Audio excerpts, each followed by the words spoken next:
Hello दोस्तों, section root से में आपका स्वागत है। एसएससी सिविल एग्जाम 2023 25 जुलाई सेकंड शिफ्ट का जैसे कि एग्जाम समाप्त हो चुका है। दोस्तों आज हम इस सेशन में 25 जुलाई सेकंड शिफ्ट में जो क्वेश्चन पूछे गए उन सभी क्वेश्चनों का एनालिसिस करेंगे। ये जब सभी जो क्वेश्चन हैं 100% रिलेवेंट ऑथेंटिक क्वेश्चन होंगे, तो सेशन पूरा जरूर देखिएगा। दोस्तों एक बात और दोस्तों, यदि हमारे इस चैनल पर पहली बार आए हैं तो इसी तरह का सेशन प्राप्त करने के लिए हमारे चैनल को सब्सक्राइब जरूर कर लीजिएगा, क्योंकि जो भी एग्जाम होते रहते हैं उसका एनालिसिस जो है अपने चैनल के माध्यम से करवाता रहता हूं। तो इस चैनल को सब्सक्राइब जरूर कर लीजिएगा और बेल आइकन को भी प्रेस कर लीजिएगा, ताकि हमारे द्वारा जो भी सेशन आपको प्रोवाइड की जाए तो इसकी जानकारी सबसे पहले आपको मिलेगी।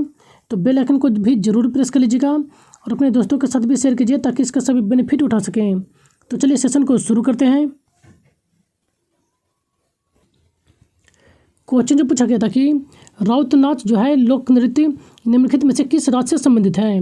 तो राउत नाच जो कि छत्तीसगढ़ से संबंधित है, तो आपका जो करेक्ट आंसर होता छत्तीसगढ़ आपका करेक्ट आंसर होता। वहीं देखें तो राउत नाच जो कि एक अनुष्ठानीय नृत्य है, जो कि मुख्य रूप से छत्तीसगढ़ के आदिवासियों के द्वारा किया जाता है। यह जो नृत्य है दिवाली के बाद देवी उड़नी के एकादशी के त्यौहार पर जो है यादव के द्वारा जो है मुख्य रूप से किए जाते हैं। वहीं देखें तो छत्तीसगढ़ के अन्य प्रमुख लोक नृत्यों को भी देख लेते, जैसे कि पांडवानी, भरथरी, चंदैनी, ढोला मारू, ददियाँ, बांस गीत, ये सभी प्रमुख हैं। वहीं देखते तो लोक नृत्यों में से जो है सुआ, राउत नाचा, कर्मा, ककसार, गौर नृत्य, ये सभी जो है प्रमुख हैं, जो कि छत्तीसगढ़ के लोक नृत्य हैं। तो इन सभी को भी आप जरूर ध्यान में रखिएगा। तो चलिए नेक्स्ट क्वेश्चन देखते हैं। नेक्स्ट क्वेश्चन पूछा गया था कि लॉर्ड कर्जन ने बंगाल विभाजन किस वर्ष किया था। यानी कि कर्जन के द्वारा जो बंगाल विभाजन किया गया था उसका वर्ष पूछा गया था। तो कर्जन के द्वारा जो है 16 अक्टूबर 1905 ईस्वी को किया गया था बंगाल का विभाजन। तो आपका जो करेक्ट जो आंसर होता 1905 आपका करेक्ट आंसर होता।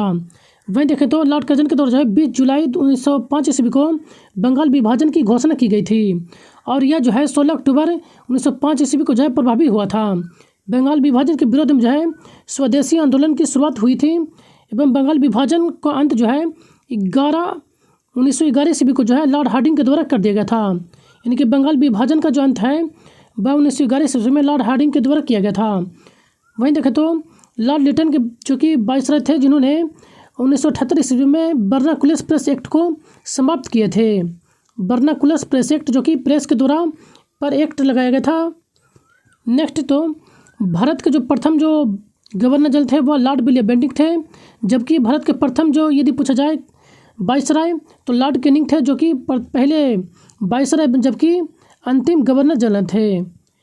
लॉर्ड डलहौजी जो कि भारत के गवर्नर जनरल थे, इन्हीं के समय में जो है 1853 ईस्वी में भारत में पहली ट्रेन की शुरुआत की गई थी, रेलवे लाइन की, जो कि मुंबई से थाने के बीच चलाई गई थी, जिसकी दूरी 34 किलोमीटर थी।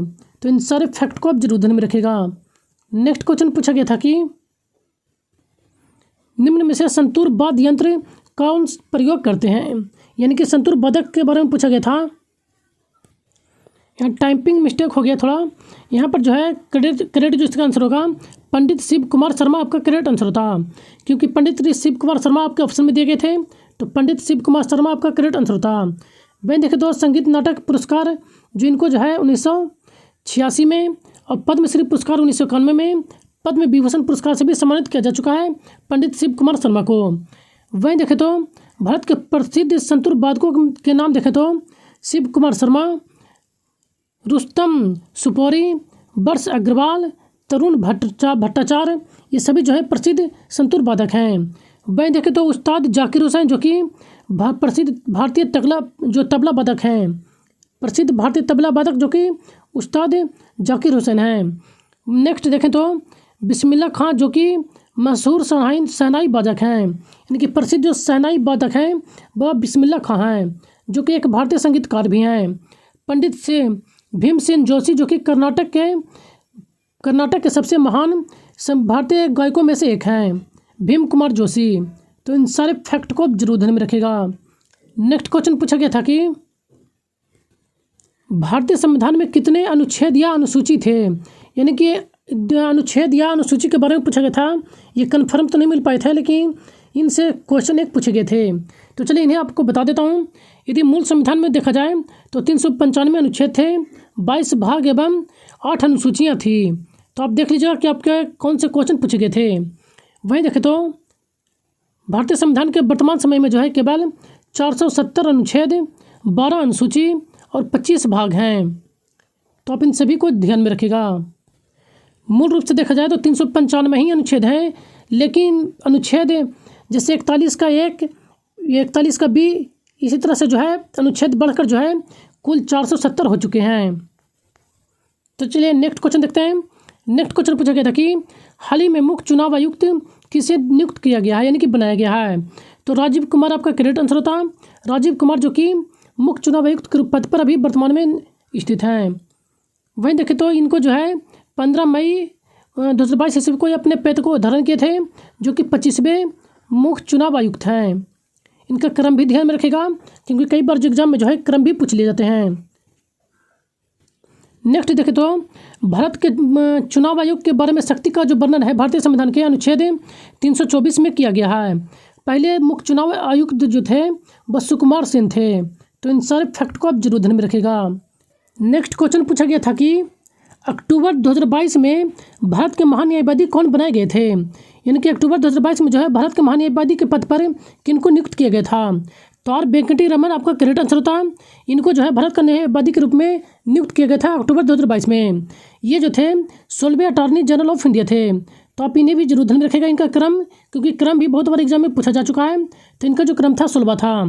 वहीं देखें तो प्रथम अटॉर्नी जो जनरल जो थे वह MC शीतल थे। तो आप इनका भी ध्यान में रखेगा कि प्रथम अटॉर्नी जनरल ऑफ इंडिया कौन थे। वहीं देखें तो भारतीय संविधान के भाग 5 के अंतर्गत जो है श्लोक क्षेत्र में जो है भारत के वकील जनरल की स्थिति का संबंध में बताया गया है। तो इन सारे फैक्ट को आप जरूर ध्यान में रखेगा। नेक्स्ट क्वेश्चन पूछा गया था कि विश्वनाथ आनंद 1987 के बाद शतरंज भारत के दूसरे ग्रैंड मास्टर कौन बने थे, यानी कि विश्वनाथ आनंद के बाद जो है दूसरे ग्रैंड मास्टर भारत के कौन बने थे। तो दूसरे जो ग्रैंड मास्टर हुए वह द्विवेंदु बरुआ हुए थे। तो आपका जो क्रेडिट आंसर होता द्विवेंदु बरुआ आपका क्रेडिट आंसर होता। वहीं देखते तो 1991 में विश्वनाथ आनंद के बाद जो है दूसरे ग्रैंड मास्टर द्विवेंदु बरुआ हुए थे, जबकि तीसरे ग्रैंड मास्टर प्रवीण थवेस हुए थे, जो कि महाराष्ट्र के थे, जो कि 1997 में यह बने थे। वहीं देखें तो आर प्राज्ञानंद आनंद जो कि भारत के सबसे कम उम्र के ग्रैंड मास्टर हैं, और सरगेई कारजाकिन जो के बाद जो है दुनिया के दूसरा सबसे कम युवा के जो ग्रैंड मास्टर बन गए हैं।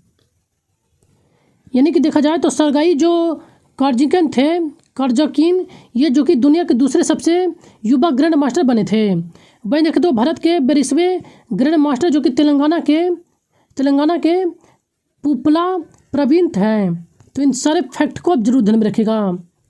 नेक्स्ट क्वेश्चन पूछा गया था कि पहला खेलो इंडिया यूथ गेम्स कहाँ हुआ था। तो पहला ये खेलो इंडिया यूथ गेम का जो आयोजन किया गया था वो दिल्ली में किया गया था।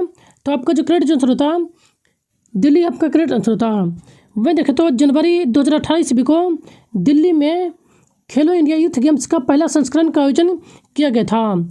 खेलो इंडिया यूथ गेम्स का आयोजन जो है युवा मामलों एवं खेल मंत्रालय के द्वारा करवाया जाता है। दूसरा जो खेलो इंडिया यूथ गेम्स हुआ था 2019 में पुणे महाराष्ट्र में इसका आयोजन किया गया था। तीसरा जो आयोजन किया गया था गुवाहाटी असम में किया गया था 2020 में। जो चौथा जो हुआ था खेलो इंडिया यूथ गेम्स 2021 में, जो कि पंचकुला हरियाणा में इसका आयोजन किया गया था। पाँचवीं 2022 में भोपाल मध्य प्रदेश में इसका आयोजन किया गया था। पहला खेलो इंडिया यूनिवर्सिटी खेल का जो आयोजन है भुवनेश्वर में करवाया गया था। तो इन सारे फैक्ट को आप जरूर ध्यान में रखेगा। तो आज का ये लास्ट क्वेश्चन है दोस्तों। आज हमें इतने ही क्वेश्चन प्राप्त हुए थे सेकंड शिफ्ट में। यदि सेशन पसंद आया हो तो चैनल को एक लाइक जरूर कर दीजिएगा, और अपने दोस्तों के साथ भी अधिक से अधिक शेयर कीजिए, ताकि इसका सभी बेनिफिट उठा सकें। और यदि हमारे चैनल पर पहली बार आए दोस्तों तो इसी तरह का सेशन प्राप्त करने के लिए हमारे चैनल को सब्सक्राइब जरूर कर लीजिएगा। और इसका PDF आपको टेलीग्राम चैनल पर प्रोवाइड करा जाता है, जिसका लिंक आपको इस वीडियो के डिस्क्रिप्शन बॉक्स में मिल जाएगा। आप वहाँ से इसका PDF प्राप्त कर सकते हैं। तो चलिए मिलते हैं नेक्स्ट सेशन में। तब तक के लिए धन्यवाद। Thank you.